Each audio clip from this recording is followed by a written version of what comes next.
السلام علیکم ورحمۃ اللہ وبرکاتہ حضور۔ وعلیکم السلام ورحمۃ اللہ۔ میرا نام وقار احمد اور میرا تعلق مجلس نور پاک سے ہے۔ میرا ایک سوال میرے ذہن میں جو ہے وہ کافی دنوں سے تھا، تو آج خدا نے موقع دیا کہ میں وہ آپ کے سامنے پیش کروں کہ یہ جو ختم قرآن ہے، کہتے ہیں کہ ایک شخص یعنی فوت ہو چکا ہے تو اس کی روح کے ایصال ثواب کے لیے ختم قرآن کریں۔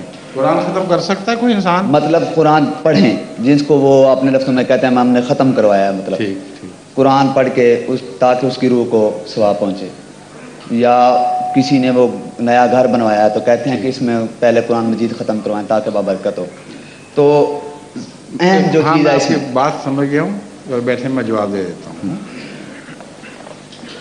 ہمارے لندن میں ایک صاحب ہیں، ان سے ان کے ایک دوست نے کہا کہ تم نمازیں پڑھتے رہتے ہو تو میں نے ختم قرآن کرانا ہے، مجھے مشورہ دو میں کس سے کرواؤں۔ انہوں نے کہ کس بات پر کروانا ہے؟ اس نے کہا میں نے پب کھولی ہے شراب کی دکان، تو اس پہ ختم قرآن کرانا۔ اس نے کہا جب تم نے شراب کی دکان کھولی تو ختم قرآن کرا بیٹھے ہو، وہی قرآن ختم کر دیا تم نے، اب مزید ختم کروانے کی ضرورت نہیں ہے۔ تو یہ جو ختم والے لوگ ہیں نا، اکثر ایسے ہی ہیں، ان کو پتہ ہی نہیں قرآن کا مطلب کیا ہے۔ قرآن تو پڑھ کر عمل کرنے کی کتاب ہے، پڑھ کر پھونکنے کی کتاب نہیں ہے۔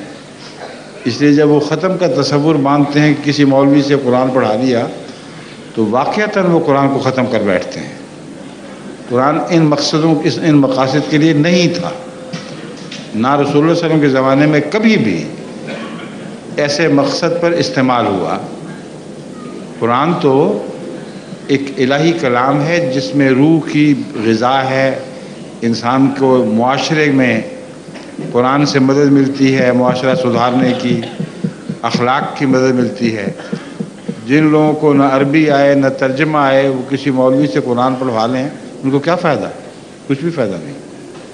حضور اس سوال میں ایک اور چھوٹی سی بات یہ تھی کہ مثلا جو اولاد ہے وہ اپنی والدین کی بخشش کے لیے بھی کرتے ہیں، کہتے ہیں کہ وہ رمضان المبارک میں خاص کر، یہ سب غلط باتیں ہیں۔ مطلب اس کا کوئی ثواب جو ہے وہ مرحوم کی روح کو نہیں ہوگا۔ میری بات سن لیں، کیا آن حضرت صلی اللہ علیہ وسلم کے زمانے میں کبھی کسی صحابی نے کسی فوت شدہ بزرگ کے لیے قرآن پڑھ کر پھونکے ماری تھی؟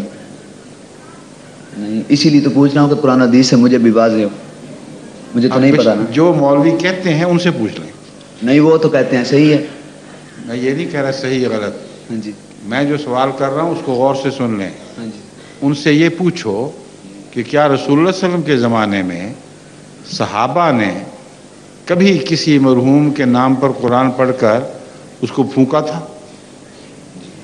حدیث سے حوالہ دو، ایک بھی نہیں بتا سکتے ہو، سمجھے ہو؟ ہاں جی، بس شکریہ۔